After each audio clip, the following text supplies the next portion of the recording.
Hi, today's topic is on chronic pancreatitis. Chronic pancreatitis is a continuous, prolonged inflammatory and fibrosing process of the pancreas. The pancreas becomes progressively destroyed as it is replaced by the fibrotic tissue. Strictures and calcifications may occur in the pancreas. Chronic pancreatitis can result from alcohol abuse, gallstones, obstructions due to cholelithiasis or gallstones, tumors, pseudocysts or trauma, and systemic diseases like SLE, systemic lupus erythematosus, autoimmune pancreatitis, and cystic fibrosis.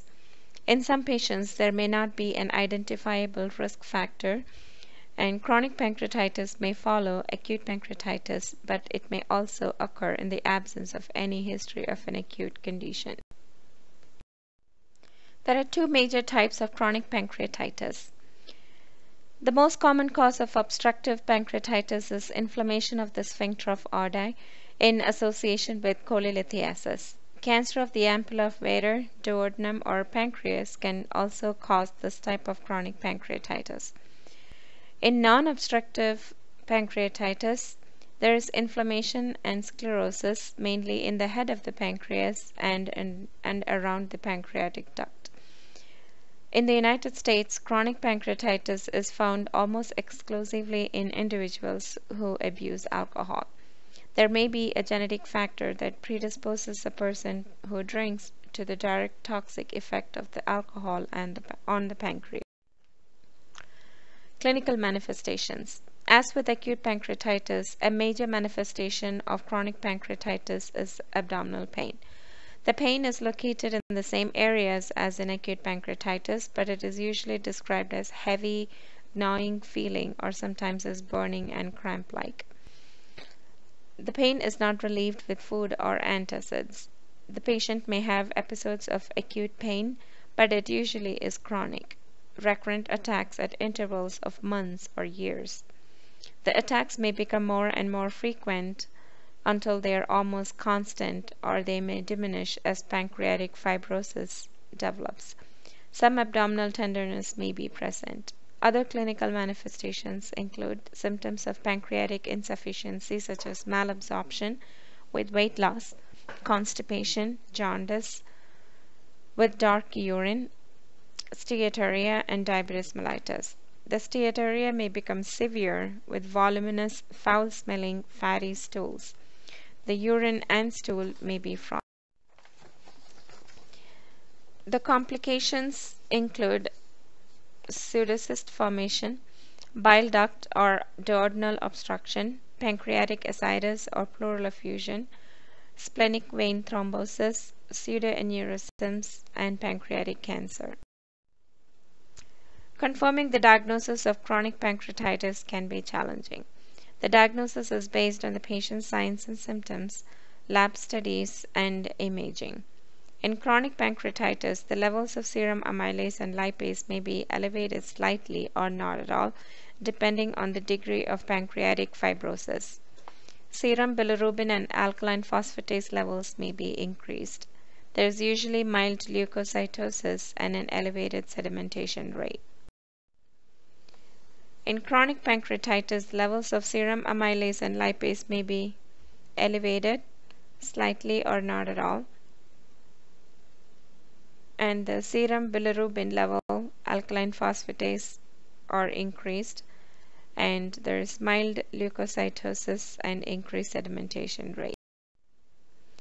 Other diagnostic studies include ERCP to visualize the pancreatic and common bile ducts, imaging studies such as CT, MRI, MRCP, abdominal ultrasonography, and EUS endoscopic ultrasonography are useful in patients with chronic pancreatitis.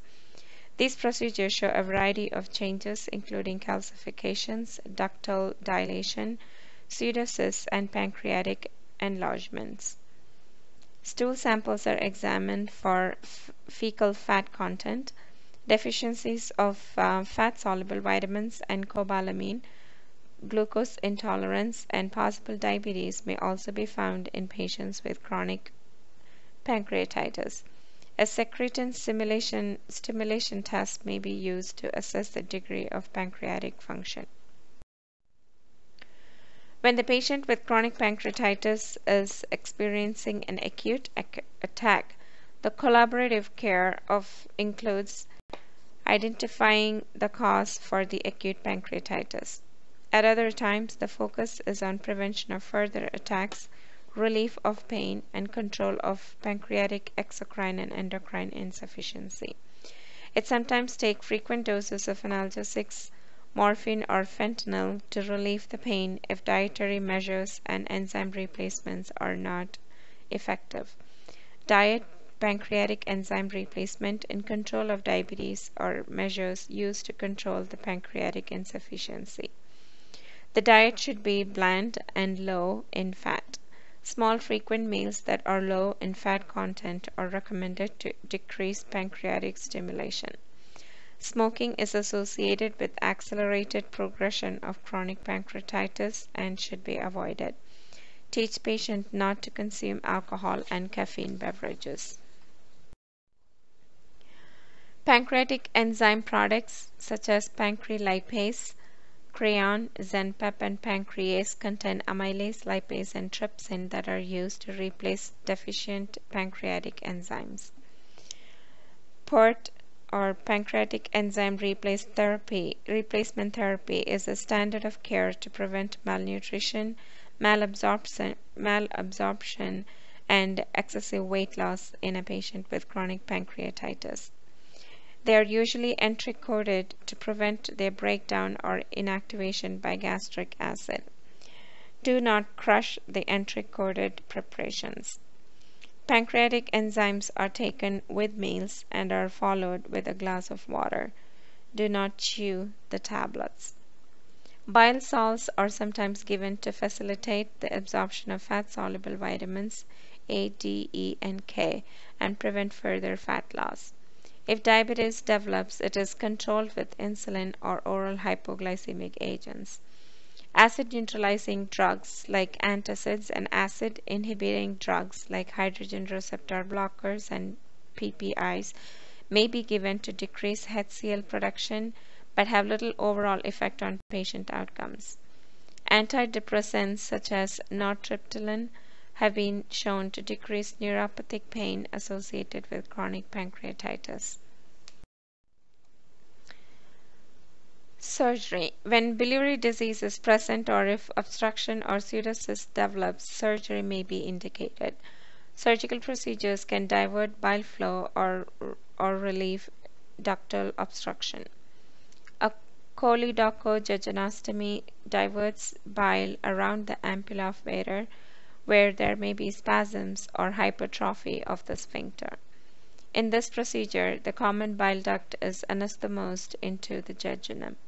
Another type of surgical diverting procedure is a Roux-en-Y pancreatojejunostomy, in which the pancreatic duct is opened and an anastomosis is made with the jejunum. Pancreatic drainage procedures can relieve ductal obstruction and are often done with ERCP. Some patients may undergo ERCP with sphincterotomy or stent replacement at the site of obstruction.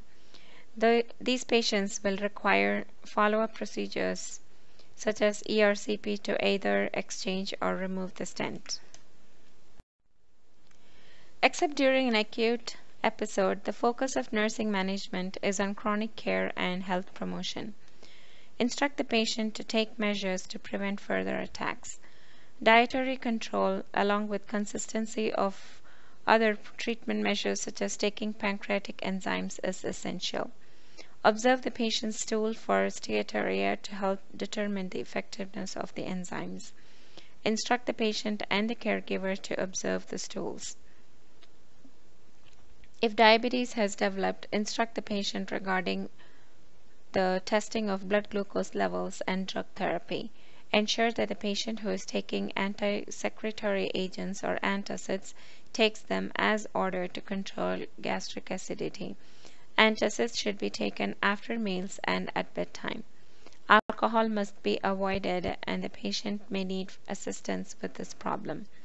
If the patient has developed a dependence on alcohol, referral to other agencies or resources may be necessary.